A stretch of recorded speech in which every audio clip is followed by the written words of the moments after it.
Red road पर स्वाधीनता दिवस का प्रोग्राम पर खेला होगा slogan Mamata Banerjee.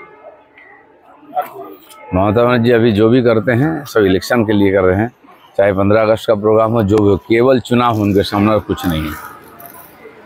Prime minister Modi बोल रहा है कि भारत का किसान, मछुआरा और पशुपालक का जुड़ी किसी भी अतिकारी नीति के आगे मोदी दीवार बन के खड़ा है। बिल्कुल ठीक है। अमेरिका चाह रहा था कि हमारे यहाँ मार्केट में घुसेगा, किसान, मछुआरे, पशुपालक, इनका जो इनकम उसको लूटेगा। लेकिन जब तक माननीय नरेंद्र मोदी जी हैं, किसी की हिम्मत नहीं हमारे देश के, इस जो देश को पालक खिलाने पिलाने वाले लोग हैं, किसान मजदूर, इनकी हित में कोई हाथ नहीं डाल पाएगा। ये उनको भी विश्वास है और देश का भी विश्वास है।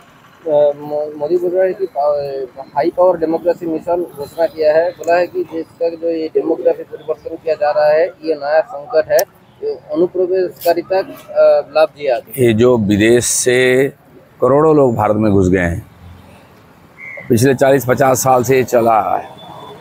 इसके चलते देश की डेमोग्राफी के साथ साथ देश का इकोनॉमी के ऊपर भी ये बोझ है, देश की सुरक्षा के ऊपर, एडमिनिस्ट्रेशन के ऊपर, और सामाजिक जो अब व्यवस्था निर्माण हो रहा है, लव जिहाद, लैंड जिहाद, ये सब हो रहा है, इसके कारण हो रहा है। और इसकी छँटाई होनी चाहिए, जो प्रक्रिया शुरू है बिहार से, और देश से इन सारे अवांछित लोगों को निकालना चाहिए, नहीं तो देश के सामने बहुत बड़ा खतरा है। बोला है कि दिवाली तोहफा दे रहा है, जीएसटी लागू हो रहा है, टैक्स लागू हो रहा है। अब 2 लाख के करीब जीएसटी आता है, जो 40,000 से शुरू हुआ था। तो सरकार को लगा है कि इसको सरलीकरण करना चाहिए, कुछ लोगों को छूट देना चाहिए। ये हमेशा आता रहा है, रिव्यू होता रहा है। तो सरकार को जो लगेगा कि जनता को कहीं राहत देना चाहिए, तो सरकार रिव्यू करता रहता है। हर दुकान पर स्वदेशी बोर्ड लगाने का निर्देश प्रधानमंत्री का बिल्कुल होना चाहिए। जिस प्रकार से बड़े बड़े देश हमारे यहाँ से लूट रहे थे और हमको आंख दिखा रहे थे, जनता चाहेगा तो इसका जवाब हो जाएगा, अमेरिका जैसे देश का। और सरकार की पॉलिसी है वो ठीक है, लेकिन जनता को सहयोग करना चाहिए।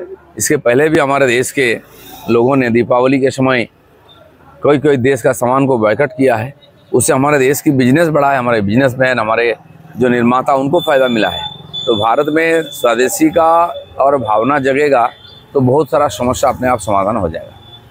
कल एक टीचर लोग कल मारा गया कोलकाता पे, ये पश्चिम मिदनापुर जिला का बासिंदा है, और फैमिली बोल रहा है कि ये मेंटल टेंशन के लिए। देखिए, घटना हुआ है जो दुखजनक है, क्यों हुआ है, क्या है, उसकी छानबीन होनी चाहिए। वास्तव में एक तो बात सही है, इतने टीचर जिनकी नौकरी गया है वो तो डिप्रेशन में हैं, काफ़ी बड़ा प्रॉब्लम फेस कर रहे हैं। जब तक अभी अक्टूबर फिर दिसंबर तक फिर तनख्वाह बंद हो जाए तो क्या खाएंगे वो, तो मेंटल प्रेशर में वो लोग हैं।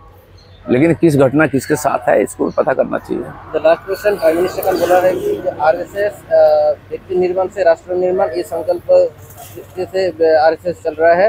ये 100 ईयर्स का ये हिस्ट्री है। आरएसएस ने देश का सेवा में 100 साल अपना योगदान दिया है, और चुपचाप प्रचार का सामने नहीं आते हुए लोक निर्माण से देश का राष्ट्र निर्माण का काम किया है। देश का राष्ट्रपति, प्रधानमंत्री, दर्जनों मंत्री, मुख्यमंत्री से लेकर हर क्षेत्र में योग्य कार्यकर्ता का सप्लाई आरएसएस किया, आज भी कर रहा है। इतना बड़ा योगदान शायद कोई संगठन का है, और इतने 100 साल तक लगातार बढ़ते जाना, काम करते ना, युवाओं में देश प्रेम जगाना, ये बहुत बड़ा काम किया है। प्रधानमंत्री जी ने उसका स्वीकृति दी है। आज तक जो सरकार होता था वो आरएसएस को दबाने का प्रयास करता था, लेकिन आज वो खुद गायब हो गए। लेकिन संघ का काम देश के हित में है, अब जनता जानता है।